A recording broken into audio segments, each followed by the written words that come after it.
How's it going, everybody? My name is Ryan, aka Blackbeard TCG, and in today's video I am going to be talking about Sanji. Bars, rhyming accidentally. No, but let's get serious, guys. Today I'm going to be talking about Sanji, and if you guys have seen my video, and if you haven't, look at the link in the top right with the card. Go ahead and click that and check that out, and then come back to this video. In that video, I talked about the leaders that I'm most excited to play with in OP02, and I'm not going to spoil the video for you guys. I haven't seen it, but let's just say Sanji wasn't up there on the list with some other characters like Whitebeard, right, in terms of how excited I was. But with that being said, I wanted to create decks for all of the leaders to kind of see how they play, get a feel for them, because if you want to beat a deck, you have to know how a deck typically operates. And I think it's safe to say that the more I played Sanji, the more fun I had piloting him. So here's the list for all of you yoinkers. Go ahead, take the list, whatever. For all of you loyal subscribers and viewers and all you people that really support me and watch the whole thing, thank you so much. I'm going to go in depth and talk about everything that I have in this build. If you guys have any questions whatsoever, please, by all means, leave a question, leave your comments down below. Leave your questions down below in the comments. There we go. That's a better way of saying it. And I will respond. As you guys know, I respond back to every single comment. I really appreciate it when I see those comments down there, guys, and I want to show you guys that, you know, I'm actually reading all of them and responding back to you, you know. So let's have a conversation. Make sure you guys like, share this video with a friend, as well as subscribe. And without further ado, let's get into why I'm playing Sanji, or the idea behind Sanji, as well as the list and why I'm deciding to play the cards I'm playing. So it's Sanji. His ability is when you play a character without an effect. So if you play vanilla, if you have 3 or less cards in play, sorry, I can't read. If you have 3 or less characters in play, set up to 2 of your Dawn as active.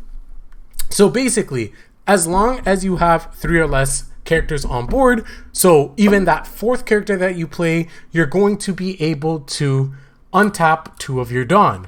Now, why is this good? Well, this is good because you effectively are able to make Sanji into a 7k swinger into your opponent, which means that they have to use an event or use one of their blockers or use 2 cards to counter in hand, which is always a good thing. They're going to have to do that. Or you can use these 2 Dawn to use any of your events. Obviously, you could also use the extra 2 Dawn to go ahead and attach to any of your other characters to allow them to swing. But basically, you, especially when you get to the late game, you're playing with 12 Dawn, right? In some situations. Of course, once you have your 3 to 4 characters on board, you're not going to be always actively getting this effect off and refreshing those 2 Dawn. But the reason why you're almost going to always have something in order to refresh is because you start to overwhelm your opponent with characters on the board, and they're going to have to deal with those characters on the board, or else they're just going to keep swinging into their face. You want to play relatively aggressive, and because of that, since they're destroying your characters, you're going to be able to play another character and then free up 2 Dawn. So that's the idea behind the deck. So, I've seen some people wanting to play, like have some more late game plays with 9-drop Mihawk. Some people are playing the new 8-drop Odin for double swinging potential and some other shenanigans. And I definitely understand that, and I could see why you would want to play that so you have some more late game power. But I am all in on the vanilla action with my build. The way that I look at it is like, okay, you're playing those cards because you want the late game power, right? But if you look at 9-drop Mihawk, obviously you have to invest 9 Dawn. He's a character with an effect, so you don't get to refresh 2 Dawn, which absolutely sucks in my opinion, because that's a whole game plan with this leader. So of course you get that on board. You can spin something back to the bottom of the deck. Of course that's valuable. But then you're only getting a 9k beater, where if you play 6-drop Mihawk, of course there's no ability on him. He's only 1000 power less, and he's effectively a 4 cost, right? Because you're going to refresh 2 Dawn. So that's the way I kind of looked at it. Like after you refresh that 2 Dawn, you could just put the Dawn back to Mihawk, and now your Mihawk is 10k compared to 9k. Like that's the way that I was validating, do I want to play cards like Odin or 9-drop Mihawk where I have to play more Dawn?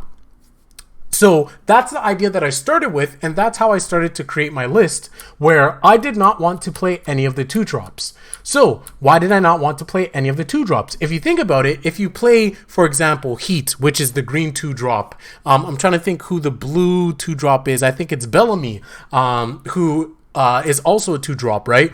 They have 4K power, and of course, if you play them in the early game, then you're going to be able to essentially play them for free, right? Because you play it for 2 Dawn, then you get to refresh 2 Dawn. Cool. So that makes sense. But the reason why, for me, I didn't want to play it is because they're 4,000 power, which means if you want to swing into your opponent, you are going to have to use 1 Dawn on them. And so every single time you want to swing, if your opponent's going to KO that character or not, you have to keep investing 1 Dawn every single time.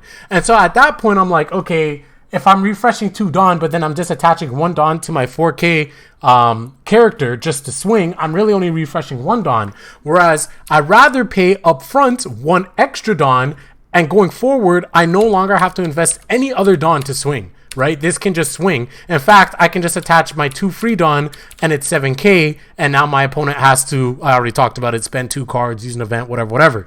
Whereas if I want to do that with the other one, I'd have to spend 3 Dawn. You know what I mean?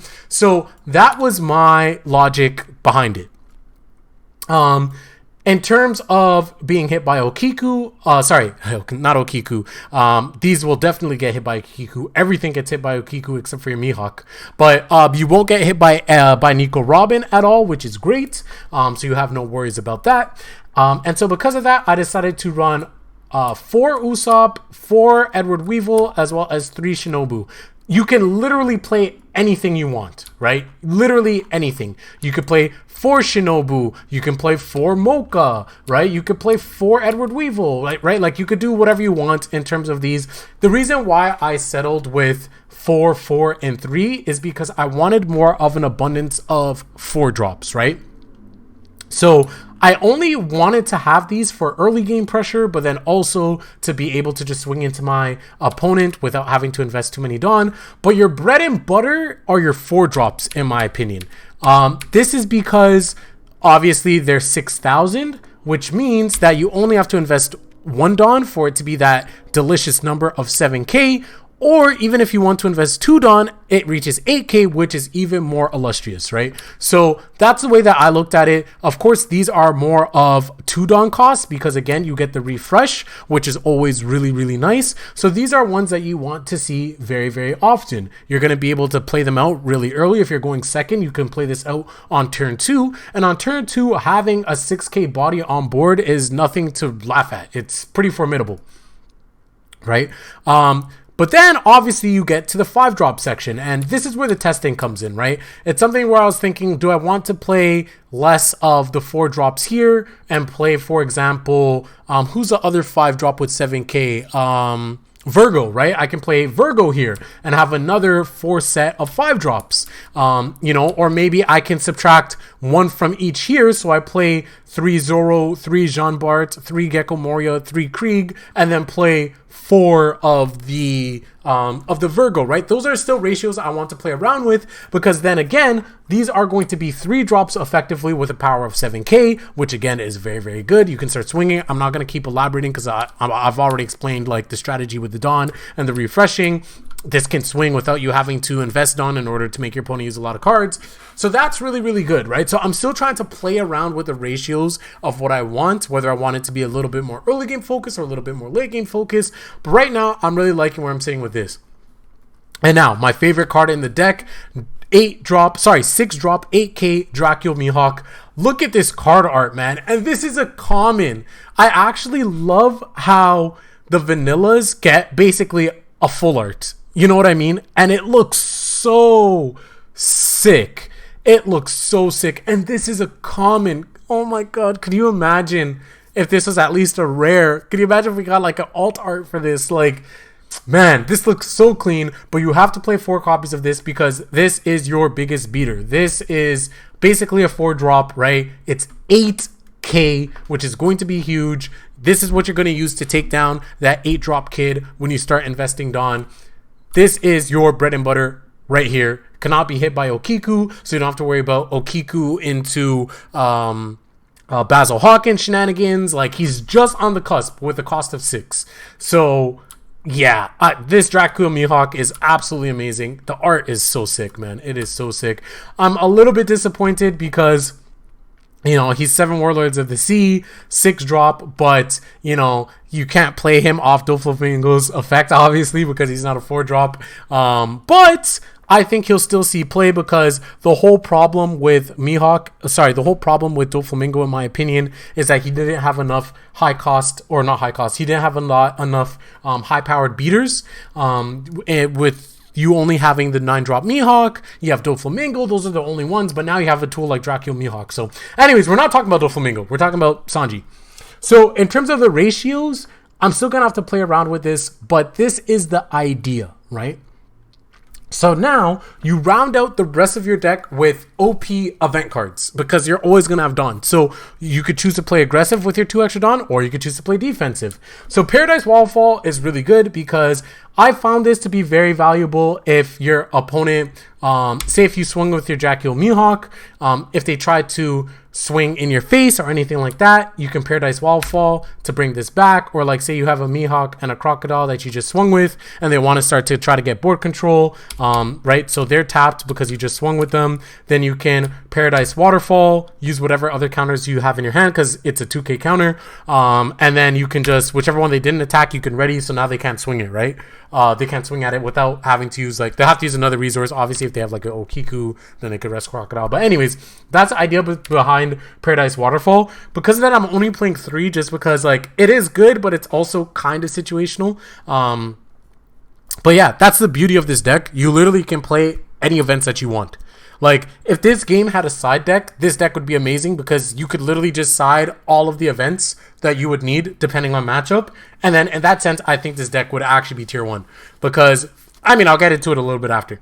Okay, so now you have 4 Love Beam, which is obviously one of the best events in the game, being able to draw a card, plus 4 counter for 2 Dawn, exactly 2 Dawn. You can play something, leave it open, and then be able to play a Love Beam. But also you have Repel. So if you look at Repel, it's basically 1 Dawn cost because you get to set one of your Dawn cards as active. So if you have 3 Dawn, right, like this is really good for late game to protect your life swings. If you have 3 Dawn open, your opponent needs to be aware of the fact that you can tap 2 Dawn to play Repel. Repel's activate will trigger, right? You get 4k and then you set 1 to active. Then you can go ahead and Love Beam, right? And just like that, you have 8k counter for 3 Dawn. Like, that is pretty good to block anything in the game. So that alone is really, really good with the combos. Obviously, with different numbers, you could do different things. Like if you leave other things open, because you ideally want to keep your 3 to 4 characters on board. If you have that many on board, you don't want to play more characters. You just want to hold them in hand for counter. So then you have more Dawn to play with. So like maybe you can use more Paradise Waterfalls or anything like that. So Repel just gives you a little extra oomph. Then we play 4 of the new event, 3 sword style Onigiri. So we have to run this. We have to because it's 6k power, which is absolutely insane. But then you get to play a cost of 3 or less from your hand if you have one. And of course, those are these cards. So that's why I was kind of thinking, like, do I play more of these? But then it's like I'm only playing for Onigiri, so I don't want to play more of these just for Onigiri. You know what I mean? Like, I'm mostly playing Onigiri for the 6k counter, and then it's nice if I have this. That was my mindset. But I mean, I'll have to have more testing and see. So that is my build.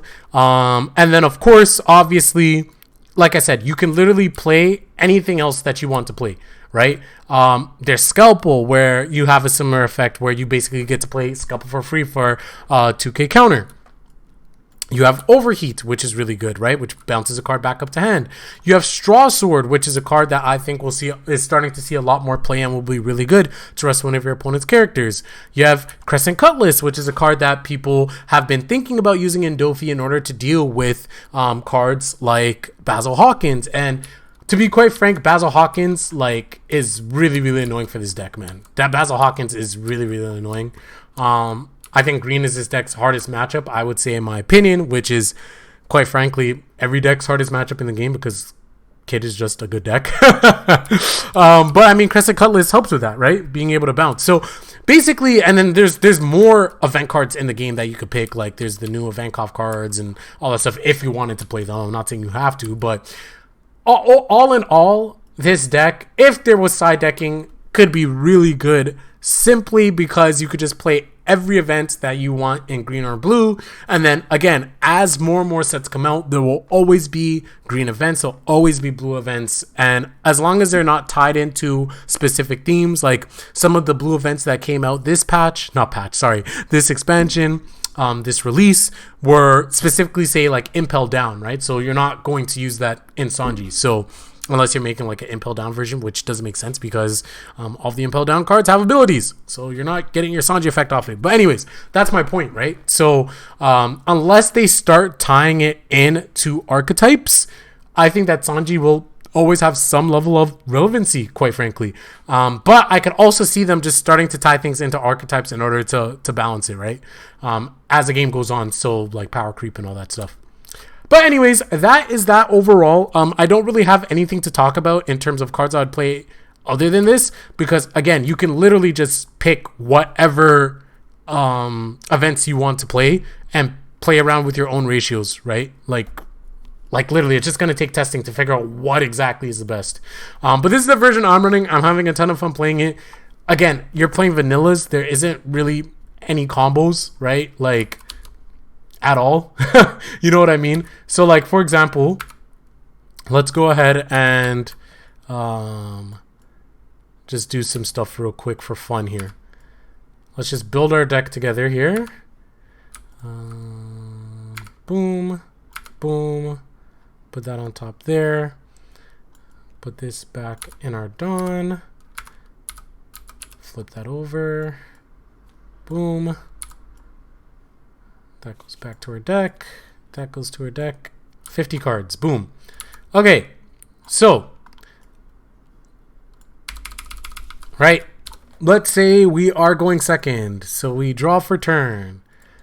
Right? Boom. Here are 5 cards. We're going second. So we get 2 Dawn. We draw. Oh no, well we have literally no first turn play, regardless if we go first or second. So we just instantly pass back over. We're basically Kaido. Okay, so now turn comes back up to us. We get 2 Dawn, draw for turn, right? So again, I'm just showing you guys how the deck plays. Like there's no combos. Like this is what I'm trying to tell you guys. You can play Zoro, 4 cost, right? Leader effect activates. Now you get 2 Dawn. Oh, now I can attack. Sanji, 7k into leader, right? They're probably taking the hit this early. I highly doubt they're going to use their Tony Chopper or Corazon or whatever blocker that they have on board, right? So you're going to be able to swing that way. You have this on board. Turn passes back. Boom, refresh, 2 Dawn. Draw for turn. Okay, what do we want to do? Well, we have 6 Dawn. 1, 2, 3, 4, 5, 6. Guess what we can play? Dracula Mihawk on turn 3, 8k. Boom, 2 Dawn back. We can do 2 Dawn here for a 7k swing. Boom. Or they have something on board that we think is threatening. Okay, well, we have 8k here. You're not blocking that this early in the game. Or maybe you are, which is fine. You know, like, that's basically the idea behind the deck. Like, again, there's no combos. I wish I had combos for you guys, but, I mean, the only combo, as I said, is literally just, Love Beam. No, not Love Beam first. It's Repel. Where's my Repel? I can just search. What am I doing? Yeah, it's literally just, you have 3 Dawn open. Okay, sick combo. I'm going to tap 2 for Repel. Repel activates. I get 1 extra Dawn. Tap 2 for Love Beam. Okay, I have 3 cards or less in my hand. I draw 1. Right? Like that is a combo. But outside of that, there's not really any other combos. But anyways, I've been having a ton of fun with this. I can't wait to play more games. Can't wait till all this stuff gets onto the simulator. Shout out to Bantu once again. Once that comes out, I'll be able to get a lot more matches, hopefully with you guys, and I can test this out. But I'm actually having a ton of fun, man. I'm actually having a ton of fun. It's going to be fun to look back at that tier list later on as I continue to play with more decks, and I will make a revised video on that a little bit later. But that being said, that is Sanji. What do you guys think about the build? If you have any questions, if you have any suggestions, let me know in the comment section below, and I will catch you guys later. Peace.